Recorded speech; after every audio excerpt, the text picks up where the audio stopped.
আমার আল্লাহর দয়া ভালোবাসা যে কত বেশি আমরা জানি না, আমরা জানি না। আরশের বুকে আল্লাহ বিশাল সাইনবোর্ডে লিখে রেখেছেন সাবাকাত রাহমাতি গাদাবি, সাবাকাত রাহমাতি গাদাবি।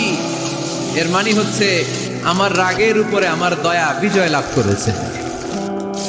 সাবাকাত রাহমাতি গাদাবি, আমার রাগও আছে, আল্লাহর রাগ আছে না? আমার দয়াও আছে, আল্লাহর দয়া আছে না? আল্লাহ বললেন আমার রাগও আছে, আবার আমার দয়াও আছে, তবে জেনে রেখো আমার রাগের চেয়ে দয়া বেশি। আমাদের পাপ অন্যায় যত বড় হোক, মনে রাখবেন আল্লাহর দয়া তার চাইতেও বড়। নাকি ছোট? আপনি যত বড় পাপ করেন না কেন, আমাদের জন্য আল্লাহর পক্ষ থেকে দয়া আছে না নাই? বনি ইসরায়েলের এক লোক সিরিয়াল কিলার ছিল, খালি মার্ডার করতো, সিরিয়াল মার্ডার। একটা, দুইটা, তিনটা, 10টা, 5টা করতে করতে করতে